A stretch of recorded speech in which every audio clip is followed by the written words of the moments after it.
And he might also be your next opponent. Yeah. I mean, that's possible. That's probably That's the guy. I mean, he's the guy. Definitely the guy that's up. That's the guy. I mean, if there's anybody else in the division, that is the guy.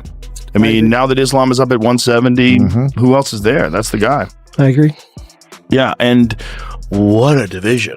I mean, holy shit. And now Charles is saying he wants to fight you, BMF and the lightweight title on the line. That would be crazy. So there's fights available. Yes, there is. Big. What are your thoughts? Like, when you're thinking about competing, who do you think it will be? You think it'll be Arman? No. I can't say that I have a name. Do you think Ili's going to try for a rematch? No, he doesn't get a rematch. He can try, but he doesn't get one. Wow. He quit on the stool. He quit twice. I stopped him twice. What else do I have to fucking do? Plus, his next challenge can't be me. He needs to fight Patty or someone like that. Do you think you're next for Gaethje? I think so. Who else? I mean, I've felt that way for a long time. Have you been told anything?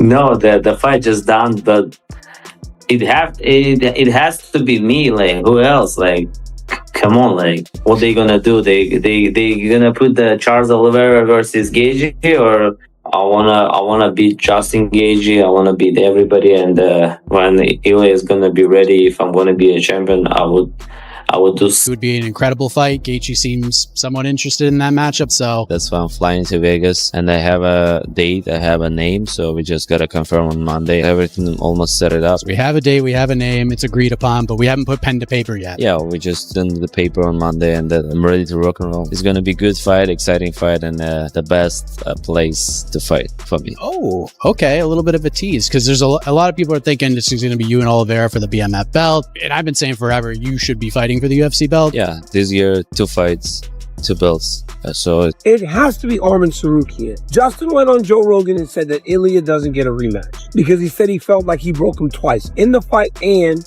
in between rounds. Said Ilya wanted to quit. If they were to give him a rematch, no one would really complain. But if it isn't going to be Ilya. With Justin Gaethje now on top of the lightweight division, attention has shifted to who will challenge for the title next. While names such as Paddy Pimblett and a rematch with Ilia Topuria have been discussed, Arman Tsarukyan is widely viewed as the leading contender. Adding to the speculation, Tsarukyan recently revealed that he is set to meet with Dana White to discuss and potentially finalize his next fight. If those talks go as planned, the UFC could be one step closer to officially booking one of the year's biggest lightweight championship bouts. You're told though explicitly, like, when this fight is over, you're next? Yes. Okay. They told me even the date approximately when I'm gonna fight. Yeah, when's that? It's after summer. Okay, September maybe? Close to. That's soon though, that's in 3 months.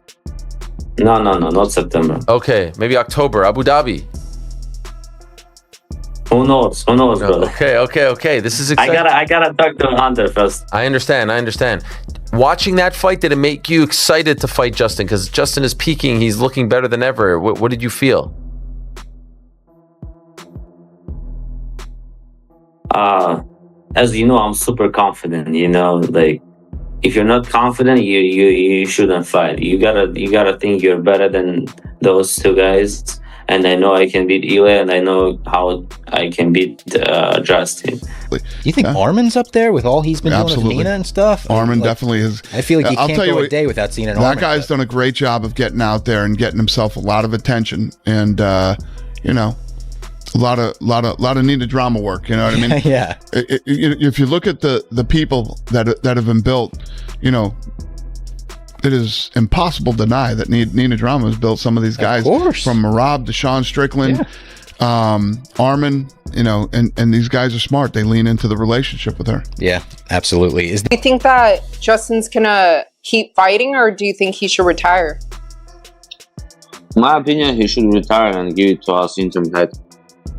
But then you mean Not the vacant? Vacant title. So yeah, he should vacate the title.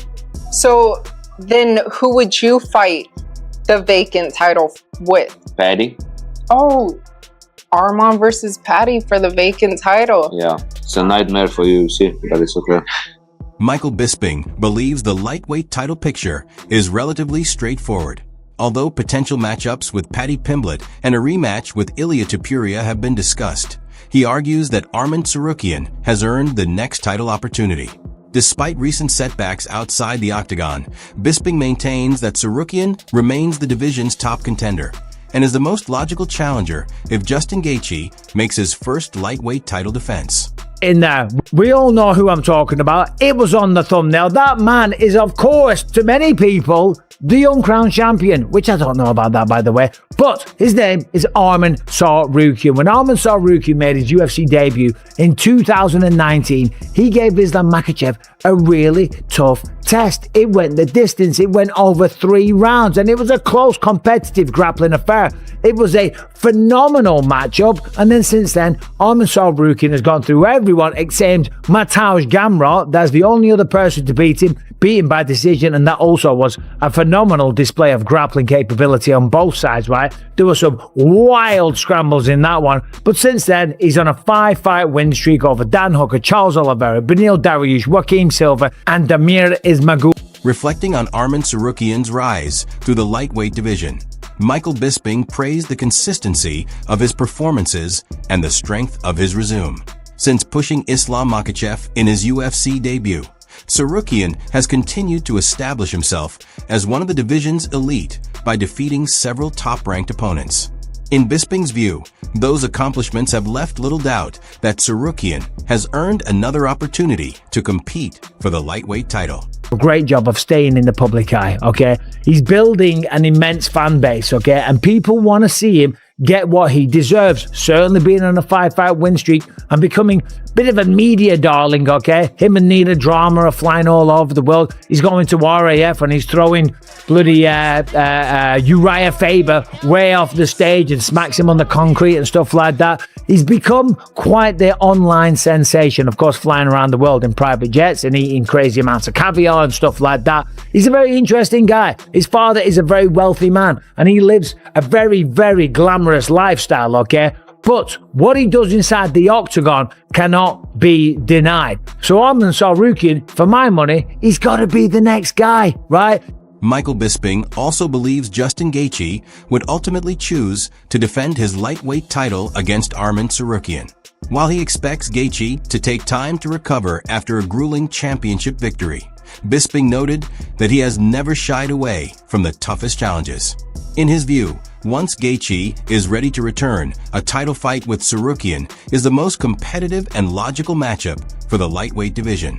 He still wants to fight. He was meant to be the backup fighter, granted, but he chose to go to RAF, and that could, hold him back a little bit, but it shouldn't. He should be the guy that is next up in line. As soon as Justin Gaethje makes a decision, as soon as he sat down with his mother and said, right, okay, Mom, I'm still going to fight, if that indeed is the conversation that he has. Or if he does a bit of soul search, just takes a bit of time away from the sport, he goes and plays some golf, right, and just forgets about fighting for a little bit, because it is very stressful going through fight camps, training for fights, going through fight weekend, the weight cuts and all the rest of it. It's very stressful. The fights themselves are very stressful, and he took an absolute ass kicking in the second round before turning things around. So Justin Gaethje, never mind Ilia Topuria, I guarantee Justin Gaethje is going to need a little bit of time for his body to heal up. His ribs have got to be absolutely killing him, right? Discussing Arman Tsarukyan's reaction to Ilia Topuria's defeat, Michael Bisping said he did not fully agree with all of Tsarukyan's criticism,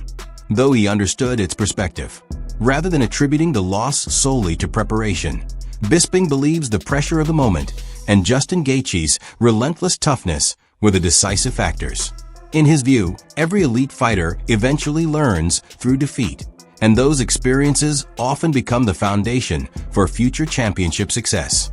Fight, because Justin is the real deal, will be Arman Tsarukyan. It's gotta be. And Arman Tsarukyan, he's been making a couple of statements. Now, first of all, he didn't actually see the fight between Ilia Topuria and Justin Gaethje. He didn't see the entire event. He was on a private jet, apparently, and they didn't have any Wi-Fi. So he was in the dark as to what was happening. And sadly for Arman Tsarukyan, he missed the best event of all time. But whatever, he's flying around the world, living his life. But he did say this about Ilia Topuria and the potential matchup with Paddy Pimblett that I spoke about in yesterday's video. He said, Paddy Pimblett is not the best match for Ilia Topuria after that loss because Paddy has got a good chin, and he does. We saw that against Justin. It's difficult to knock him out. 5 rounds is going to be tough with Paddy. Just give him Michael Chandler. Come back, knock him out. They've got to protect Ilia Topuria now. That's a bit of a wild statement.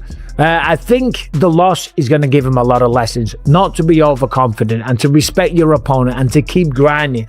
I think he was more focused on the media stuff. Chael Sonnen believes Justin Gaethje's future comes down to one key question: whether he can defeat Arman Tsarukyan. If the answer is yes, Sonnen argues the fight should happen immediately. Even if Gaethje has doubts, Sonnen insists there is no reason to avoid the challenge, pointing out that some of Gaethje's greatest performances have come when he entered the octagon as the underdog with nothing to lose. Can you beat Tsarukyan? If the answer is yes, then go fight him. You're not retired. If the answer is no, then maybe you go fight him. Right? Nothing wrong with going out and getting a payday. There's nothing wrong with passing the torch. Nothing wrong with going out there and trying. Justin Gaethje's 2 best performances, he didn't think he was going to win. And I don't know if Justin would ever come out and say, hey, Chael's right. I don't know. But I guarantee inside he goes, wow, Chael really knows me. Chael's right. Justin Gaethje did not believe he was going to beat Tony Ferguson, and Justin Gaethje did not believe he was going to beat Ilia Topuria. Justin Gaethje wasn't sure he could beat Paddy the Baddy. That's the truth. And I can tell you as an athlete, some of your best performances will come off of nights like that, and then you try to figure out why. And it does have to do with that. It does have to do with Chael Sonnen also believes a fight with Arman Tsarukyan could define the remainder of Justin Gaethje's career. In his view, a victory would firmly keep Gaethje in the championship picture, while a loss would likely end his hopes of another title run.